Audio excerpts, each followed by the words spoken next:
Quando eu estou no meio do povo, isso acontece de 2 a 3 vezes por semana, o que eu escuto é: não desista e Deus te abençoe. É a mensagem que vem daqueles que viveram, em especial, de 2000 para cá. Bem sabe para onde o país estava indo e onde ele estaria se houvesse uma continuidade de tudo aquilo. Eu sempre digo em ambientes como esse, que eu prefiro muito mais ouvir do que falar. Mas tem um vídeo de 2014, eu na Academia Militar das Agulhas Negras, dirigindo a palavra para uns 500 jovens que estavam se formando naquele dia. Não foi uma reunião programada, foi algo que aconteceu.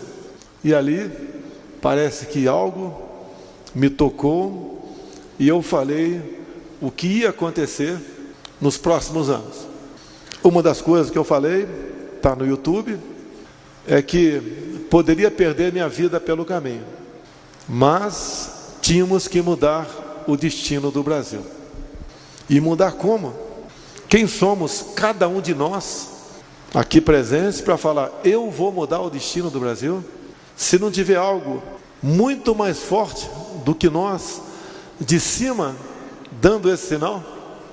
Aconteceu, sobrevivi uma facada, agradeço a Deus pela minha vida, uma segunda vida, que alguns aqui já passaram por esse momento.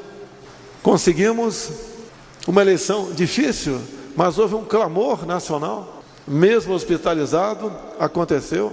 Tive um grande apoio dos cristãos por todo o Brasil, porque eles sabiam o que estava acontecendo com a nossa pátria até aquele momento. Eu me lembro quando comecei a aparecer perante o Brasil, não foi em 91 quando assumi o meu primeiro mandato, foi em 2010, quando as questões voltadas para a família, ou melhor, contra a família, começaram a falar mais alto dentro do Congresso. E muitas vezes eu falei que a bancada evangélica, que são seres humanos, tem muitos aqui, podem também ter seus defeitos, somos humanos, mas o saldo da bancada evangélica, não só para as questões de interesse materiais de cada um de nós, mas em especial para as questões espirituais, não tem preço. Esses que estão aqui, alguns daquela época, que eram parlamentares, se abraçaram comigo, também alguns senadores, em especial um do Espírito Santo, que também tem seus efeitos, mas foram decisivos para sepultar o PLC 122, que dava 3 anos de cadeia ao padre ou pastor que porventura realizasse um casamento não previsto no livro sagrado. Também naquele ano foi o primeiro ano do decreto do presidente da época, o decreto 2009, que criou o PNDH3, Plano Nacional de Direitos Humanos, que de direitos humanos nada tinha ali, 180 capítulos. Um dos mais importantes para eles era a desconstrução da heteronormatividade. Começaram a crescer nessa questão, como está nesse decreto, a questão da ideologia de gênero. A covardia chegava a ponto tal de se escrever como sexualizar crianças a partir de 5 anos de idade, no ambiente onde elas são reféns, para o bem ou para o mal, de quem está à frente da sala de aula. Como enfrentar tudo isso? Tínhamos uma secretária de Direitos Humanos, que na sua página oficial, tinha lá um site chamado Humaniza Redes, onde estava claro nesse site, que o pedófilo deve ser tratado e não encarcerado. Para onde caminhava o nosso Brasil? Que mal é esse que aos poucos vinha tomando conta de todos nós? Em cima disso, eu decidi no final de 2014 a dizer que algo tem que mudar no Brasil. Eu tinha uma reeleição de deputado federal tranquila, porque não dizer até mesmo para o Senado Federal, sair de um conforto, colegas parlamentares, porque o parlamentar sabe que tem muito mais conforto do que alguém que está no executivo, que não é fácil ser prefeito, governador, quem dirá presidente da República.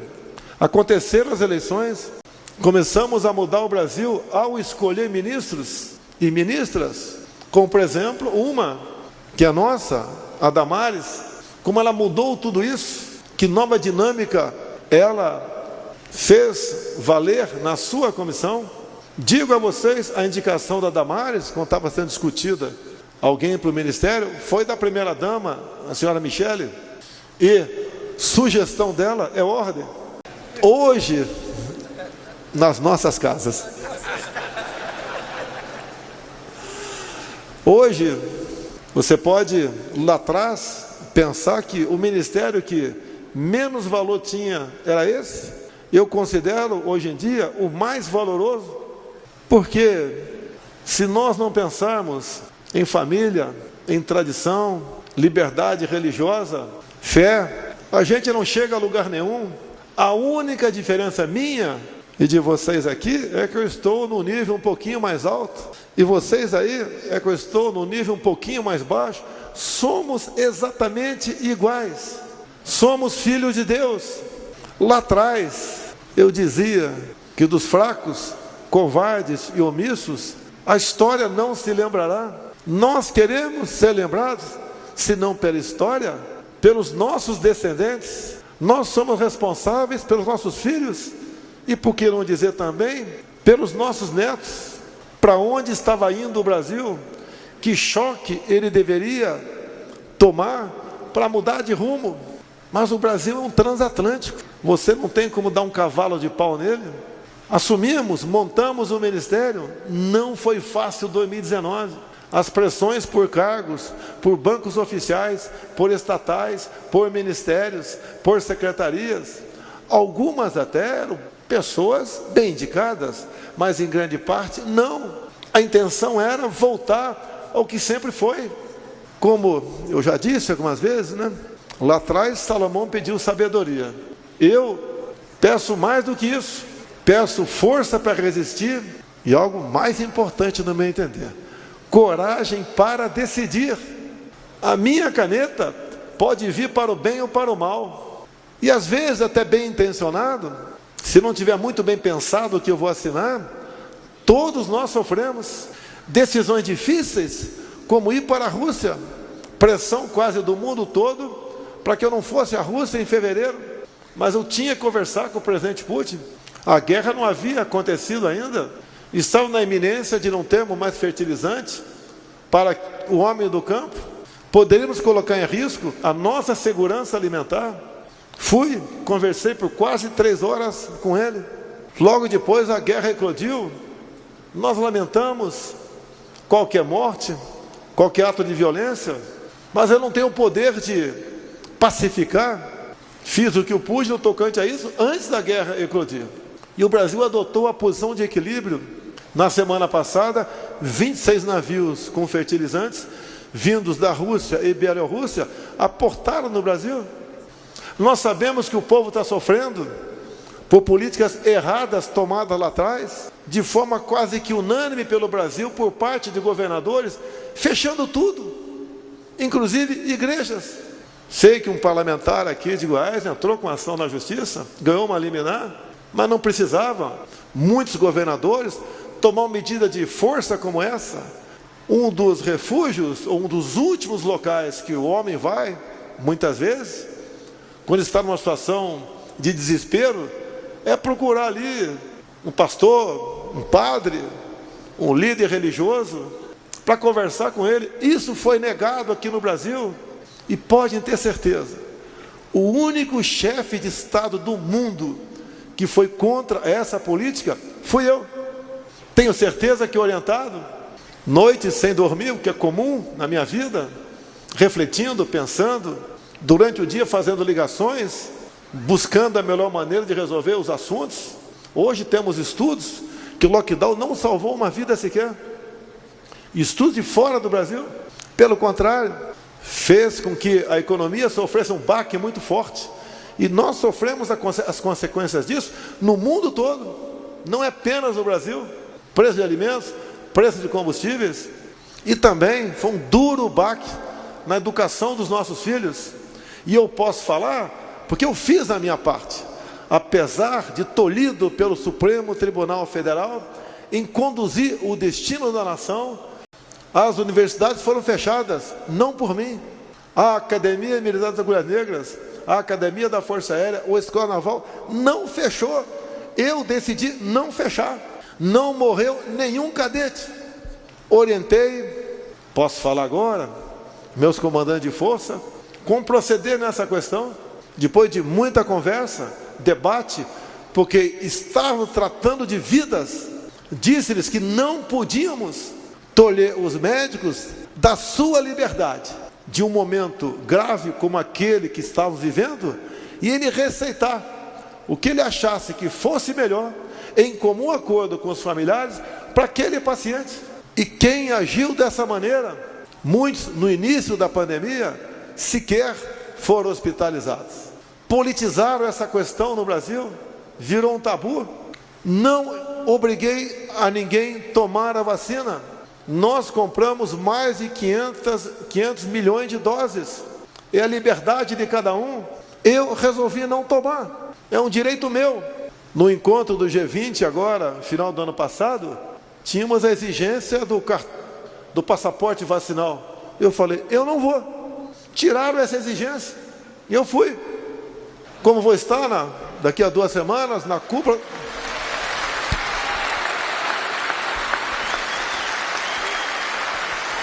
Vou estar na Cúpula das Américas, depois de conversar com o enviado especial do presidente Joe Biden, como seria o tratamento dispensado ao chefe de Estado de um dos países mais importantes do mundo, que é o Brasil.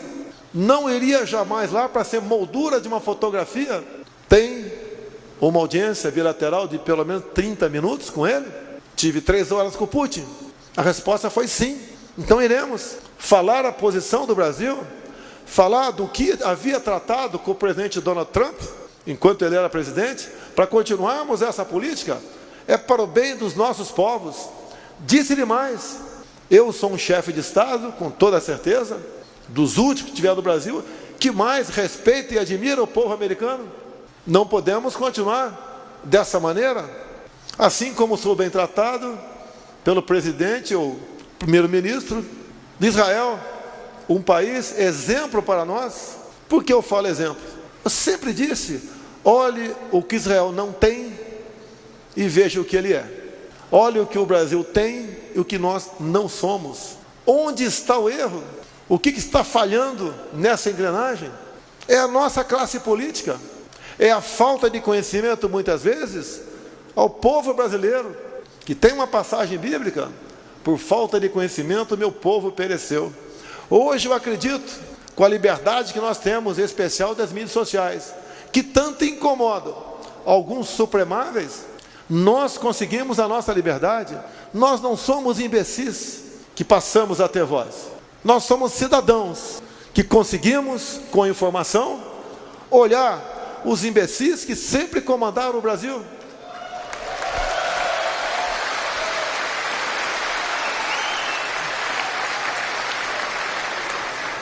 A liberdade não tem preço, ela vale mais que a própria vida. Não pude ver um cidadão ser condenado a 9 anos de cadeia, a começar no regime fechado, ter o mandato cassado, tornar-se inelegível e ser multado por ter se expressado, não interessa o que ele falou. Exerci o meu poder dentro das 4 linhas, até para dar exemplo ao Supremo Tribunal Federal, assinando a graça.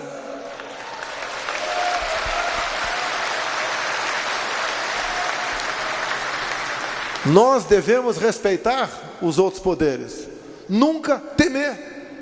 É dessa forma que nós governamos, com a força de Deus, para poder mostrar ao Brasil para onde nós poderemos ir.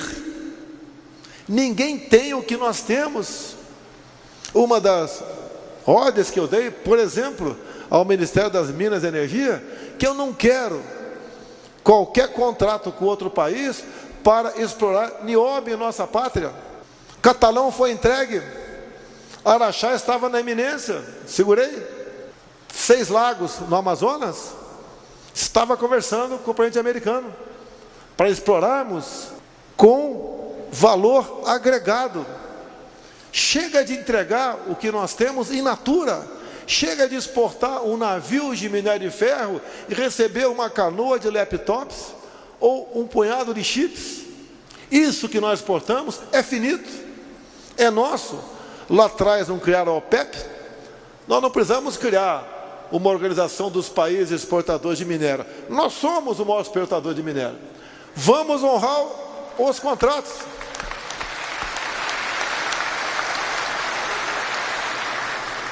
Isso faz bem para todos nós, honrarmos nossos compromissos. Mas não posso me alongar muito aqui. Como eu disse há pouco, o Marechal está dizendo que eu tenho todo o tempo aqui.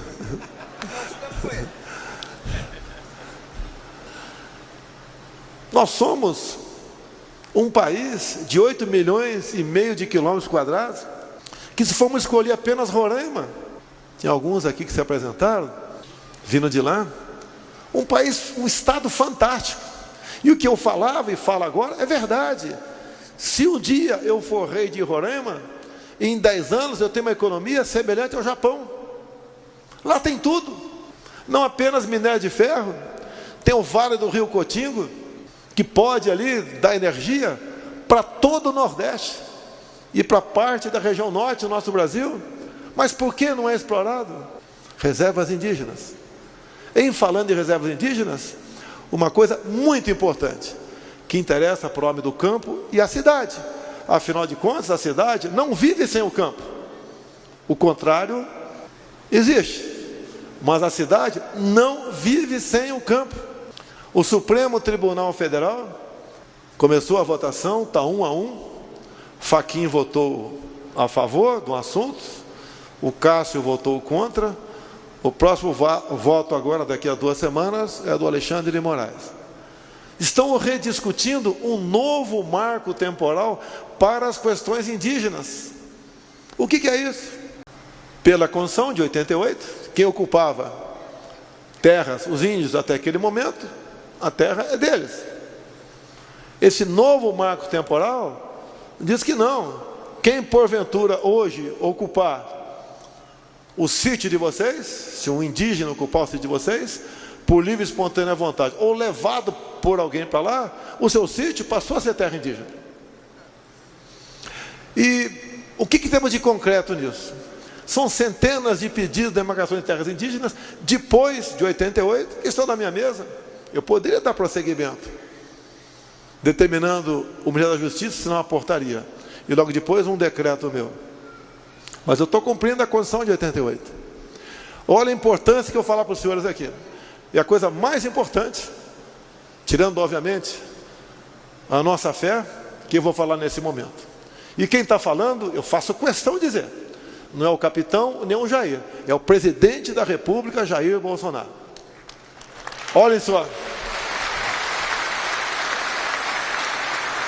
Se o Supremo decidir pelo novo marco, isso significa que hoje nós já temos uma área do tamanho da região sudeste demarcada como terra indígena, 14% do território nacional.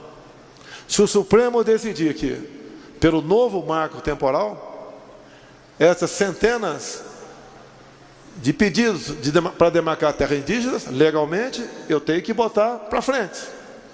Isso significa nós demarcarmos para essas novas centenas de reservas indígenas, o equivalente a uma região sul do Brasil.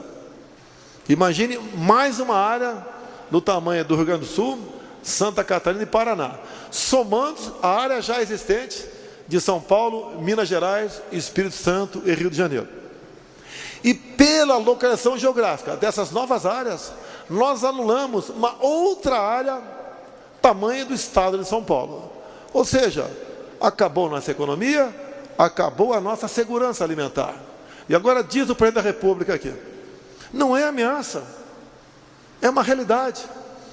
Só me sobra uma alternativa: pegar as chaves da presidência, ou melhor, 2 alternativas: pegar a chave da presidência, me dirigir ao presidente do Supremo Tribunal Federal e falar: olha, administra o Brasil. Ou a outra alternativa: não vou cumprir.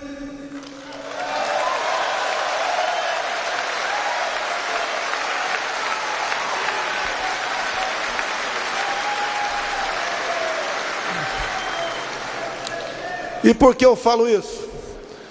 Depois do João 8,32, depois do por falta de conhecimento, meu povo pereceu. Vivo agora a terceira e última passagem, porque eu já estou com 67 anos. Mas talvez seja a última para todos nós. É aquela que diz... Se eu chegar mais perto dele um pouquinho. Aquela outra muito importante: nada temeis, nem mesmo a morte, a não ser a morte eterna.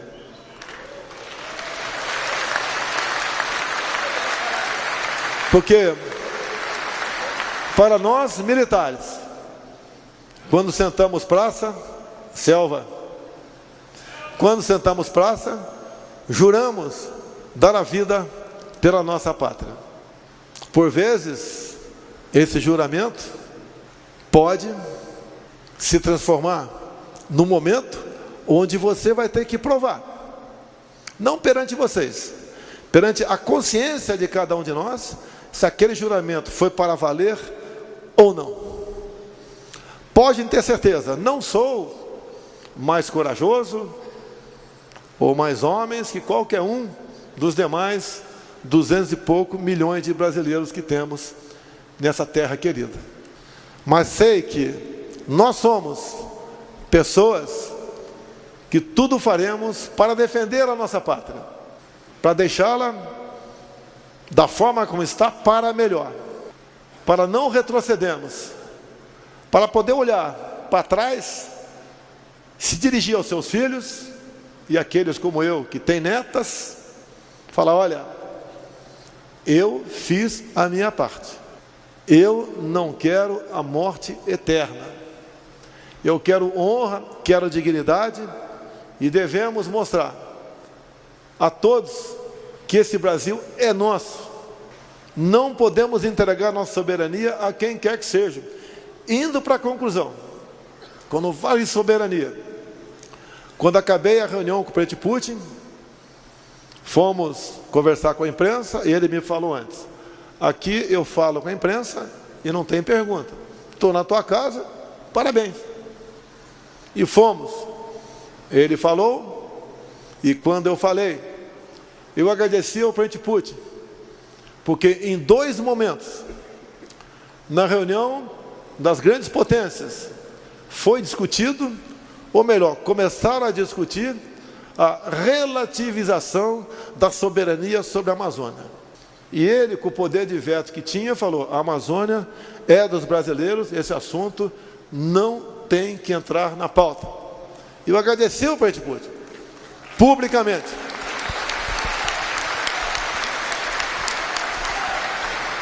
Porque uns outros que dizem estar do nosso lado, estes que estão de olho na nossa Amazônia, nós sabemos da importância dela, do que ela representa até para o mundo.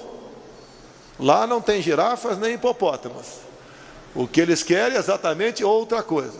Quando nós voamos à Europa ou estados americanos, nós não notamos um só palmo de mata ciliar. Não são esses que têm que vir ditar regras para nós aqui no Brasil. Eles falam até em reflorestar certas áreas do Brasil, mas lá não existe projeto para plantar um pé de mandioca sequer. Eu sei que isso não é reflorestamento, mas dão palpite, interferem, mentem. E nós fizemos há poucos dias um encontro com Elon Musk, um homem que raramente sai do seu país, Estados Unidos, e raramente encontra com chefe de Estado.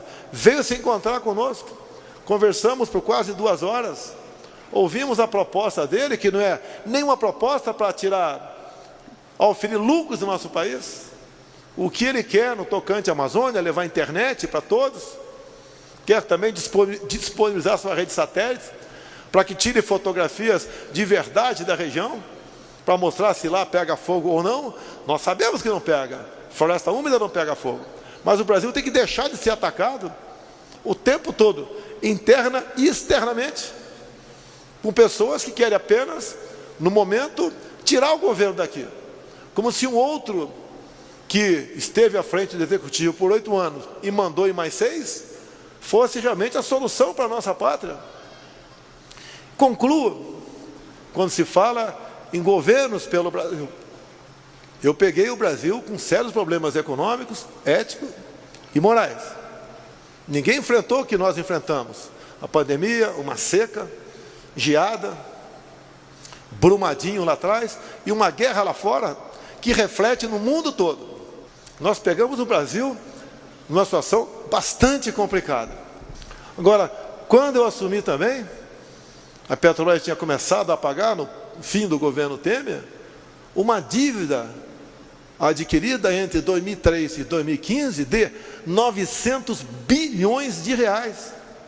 Dívida que vinha de corrupção, de sondas encomendadas, pagas não recebidas, de refinarias começadas a ser construídas e abandonadas, de sucatas com o nome de refinaria comprada fora do Brasil.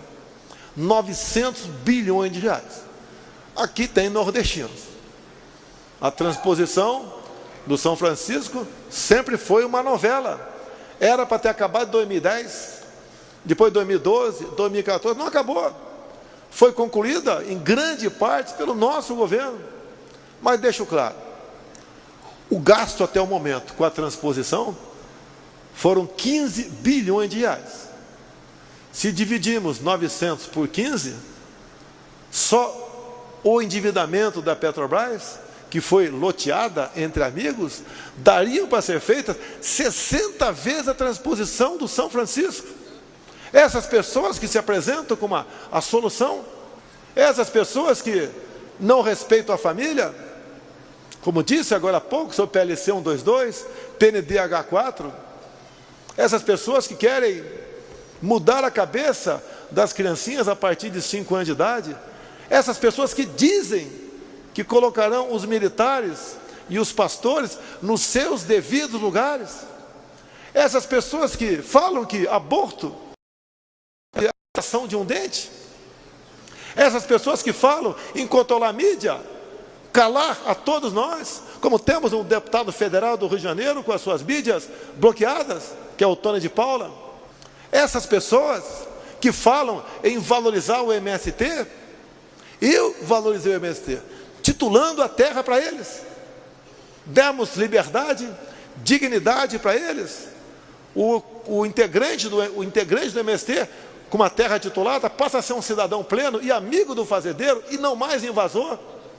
Essas pessoas que falam que querem continuar empréstimo para ditaduras no mundo todo, nós já pagamos, até o momento, conclui o pagamento final do ano que vem, daquilo que nos foi emprestado pela Venezuela, e eles não pagaram, e quem pagou são os senhores, dinheiro que vem do FAT, Fundo Não Para o Trabalhador. Então nós concluiremos, a grande parte eu já paguei, até o ano que vem, para o BNDES, de calote da Venezuela, 1 bilhão e 60 milhões de dólares. É isso que nós queremos para o Brasil? O problema que nós enfrentamos aqui, preço de combustíveis, preço de alimentos, entre outros, são as consequências do Fica em Casa, da guerra lá fora. Se fosse só o Brasil, eu seria o responsável. Mas ouso dizer que o Brasil é um dos países que menos sofre economicamente, levando-se em conta o mundo todo. Aqui não tem desabastecimento, temos dificuldades, mas qual é a solução para isso? É a resiliência, é ter fé, é ter coragem, é acreditar, por muitas vezes, ou quase sempre, dobrar os joelhos e buscar uma alternativa, pedir uma alternativa. Nós sabemos que temos que fazer a nossa parte, mas as coisas impossíveis, deixar na mão de Deus.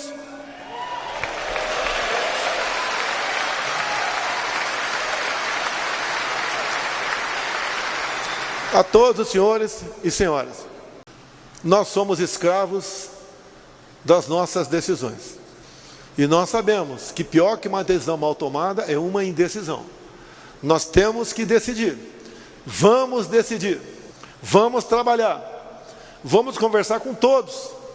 Não apenas quem está momentaneamente ao nosso lado.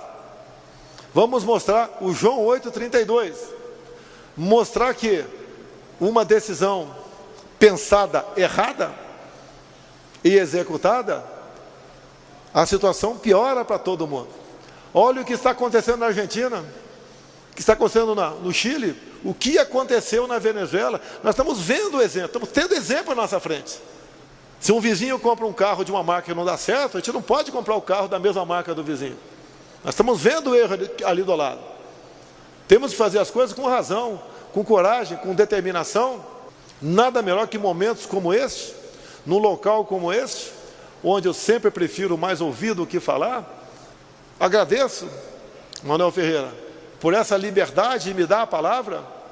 Sei o quão caro é este momento, mas sei que, como não nos conhecemos apenas de agora, de há muito tempo, de conversa em aeroportos, no tempo que os voos atrasavam, nos conhecemos ao longo dos tempos, conhecemos dentro do parlamento, em especial com a bancada evangélica, na casa de uma centena, que são excepcionais, que são decisivos, de momentos críticos para a nossa nação, não apenas na questão econômica, mas na questão espiritual.